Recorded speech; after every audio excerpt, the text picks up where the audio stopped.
What's up, losers? Today I'm back with some more r/fatlogic shenanigans. Checking out a couple of wacky fat acceptance posts, sharing my responses to them, and no doubt having a little fun at their expense.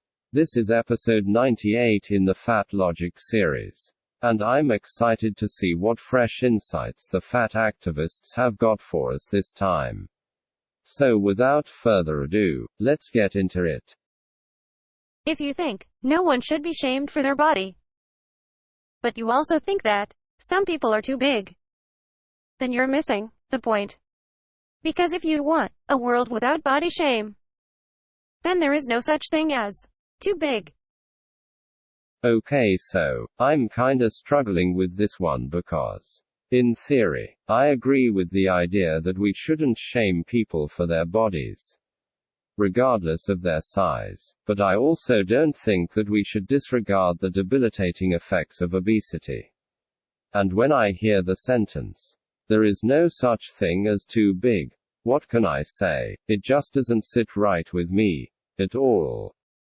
I think this issue arises because the post conflates the notion that some people are too big with fat shaming, when in reality, these are two separate things. Like, I can, and do, think that obesity is unhealthy, that it is disadvantageous to a person's quality of life, in a bunch of ways, and that fat people would be better off if they lost weight, without thinking that fat people are morally inferior, that fat bodies are gross or repulsive, or that shaming people is an effective way to get people to do what you want. These are all separate propositions. And while yes, there might be a sizable overlap in the people who believe each of them, it is not accurate or helpful to lump all people who hold a negative view of obesity in with people who fat shame. Ultimately, I do believe that some body sizes are too big, not because I think that people at these sizes lose their humanity, or invite shaming upon themselves, but because I genuinely worry about the health and lifestyle implications of being that large. I don't accept that this makes me complicit in fat shaming. And I don't think that it is in fat people's best interest for me, and people like me, to turn a blind eye to the dangers of obesity, just so that we can make the fat shamers' job more difficult. In other words, I think that the solution to hatred is compassion, not misinformation, or willful self-delusion, but what would I know? They recently went up to size 30 and 4X in store, but it was short-lived, and I know people in super and infinity fat bodies have it so much harder. I feel like such an idiot.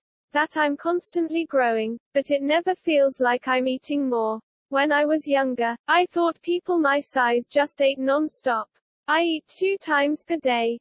Sometimes just once. Thankfully, social media allows me to exist outside my body. That's so hard. Doesn't sound like you're eating enough, and it sucks that we are all taught that people in larger bodies for sure eat a ton of food. You are not an idiot. I always get people saying things like, "Is that all you're eating?" I always took that to mean that they expected a person my size to eat way more. Man, who do these people think they're kidding with this stuff? Like, we know how this works. You're not barely eating, and constantly putting on weight, despite the fact that you're already fat.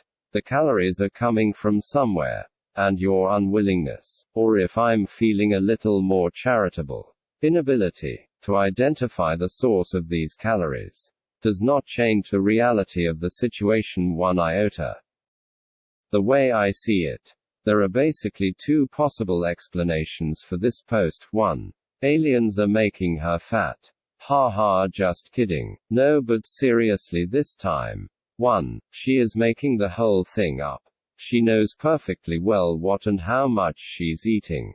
And she is deliberately misrepresenting things to protect her own ego. Or 2. She is sneaking in the calories in such a way that she herself does not understand how much she's really consuming. You know, eating enormous meals, counting dessert as part of the main meal, inhaling snacks every 5 minutes, drinking full sugar Coke and Starbucks monstrosity drinks like water, that sort of thing. If it is this second option, I can only say that I'm not impressed by the deductive reasoning that is being put on display. Like, if you're putting on all this weight, there has to be a reason for it. Right, something has to be causing the weight gain. And food has got to be the prime suspect. So I would hope that taking thorough stock of every single thing that you're putting in your mouth would be the first port of call when identifying the cause of the weight gain.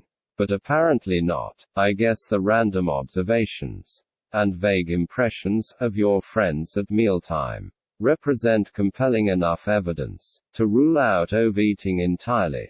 Seems legit. Can we also talk about how terrible the advice from the other person is?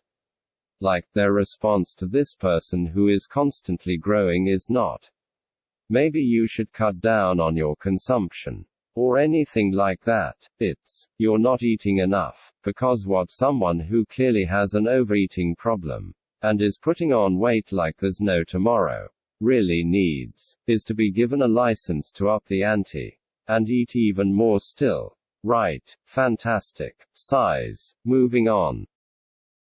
No amount of CBT, Reiki, yoga, bubble baths, or mindfulness will stop you from binging. If you're not eating enough or not eating the foods you want, you don't need willpower or discipline. You just need to eat more.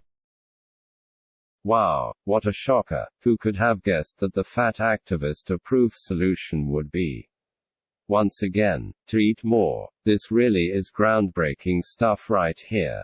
No doubt about it. No, but really, is there any conceivable situation where these people wouldn't tell you to eat more? It's like they can't help themselves. Next thing you know, they'll be using hamburgers to cure cancer or some shit, haha. Crazy. For what it's worth, I do kinda agree with this post that yoga and bubble baths aren't necessarily going to prevent you from binging. And diet gurus who promote such methods are probably not the best people to seek diet advice from. Like, I'm sure that all of these approaches work for some people. And that's great. I'm glad that those people have found something that helps. But such gimmicks are hardly a guarantee of dieting success. And they certainly don't take away the need for some level of discipline and restraint in withstanding the urge to overindulge. So none of these methods would be my go-to if I were trying to provide a simple and realistic roadmap to weight loss. However, I absolutely do not accept this post's overall message that no matter what you do, binging cannot be controlled, and that the only thing to do is give in and embrace this overindulgence. Because ultimately, the desire to binge might be powerful. It might be frustrating, it might occupy your thoughts to a scary degree, but it is not insurmountable. And I find the suggestion that it is insurmountable profoundly disempowering. So I have no inclination whatsoever to go along with this line of thinking.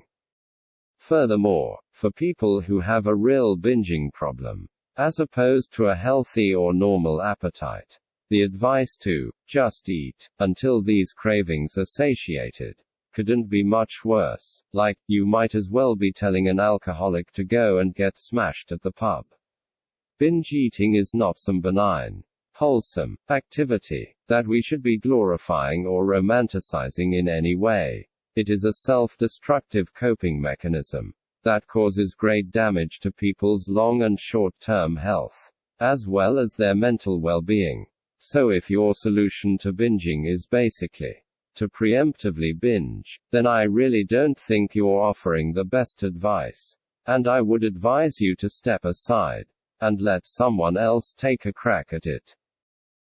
Well, that's all I've got for you today. I hope you enjoyed reading these posts with me, and that you found my responses worthwhile in some way. What do you think? Is there such a thing as Too big. Is it at all believable that the person in the second post was really eating as little as they suggested that they were? Can bubble baths prevent you from binging? Or is it impossible not to binge? If you feel hungry, let me know in the comments. As always, don't forget to like and subscribe, or I'll make you do 10 hours of yoga a day, until you are able to transcend the earthly desire for food entirely. Just kidding, haha. Anyway, catch you later.